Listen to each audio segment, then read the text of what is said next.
Hi, my name is Jeremy Dice, and I'm the President and General Counsel of the Family Policy Council of West Virginia. And I'd like to talk to you briefly about the Day2Pray. The Day2Pray is always the Sunday immediately prior to the start of West Virginia's legislative session. We started the Day2Pray 3 years ago out of a desire to encourage the people of West Virginia to pray for their leaders. Each year we receive some questions about why we host the Day2Pray each year. I'd like to answer that question, but first let me tell you why we don't host this event. We didn't launch the Day2Pray as a way to collect a lot of data or to launch a creative fundraising campaign. We're not counting who downloads our resources, and we're not sending out a fundraising letter to accompany the Day2Pray. We just want you to pray for your leaders.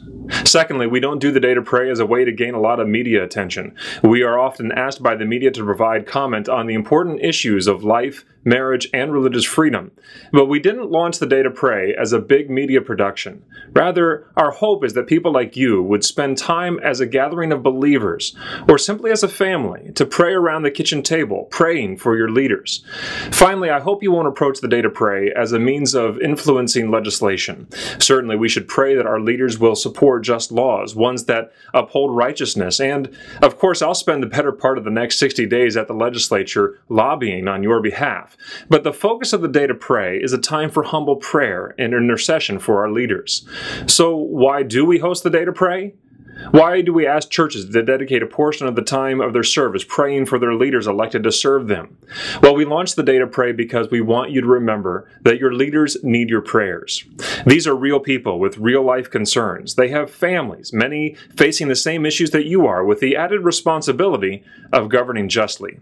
We hope you will use the Day2Pray to pray for your leaders, for their families, and that they might govern wisely. The second reason we launched the Day2Pray is because our leaders need wisdom and understanding. Chiseled in stone at the base of West Virginia's Capitol Dome are the words from Proverbs 4, verse 7.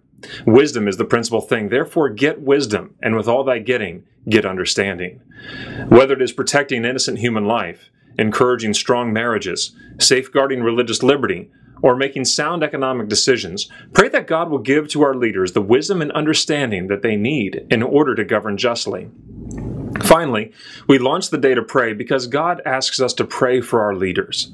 In 1 Timothy 2, verses 1 through 4, it says, "First of all, then I urge that supplications, prayers, intercessions, and thanksgivings be made for all people, for kings, and all who are in high positions, that we may lead a peaceful and quiet life, godly and dignified in every way.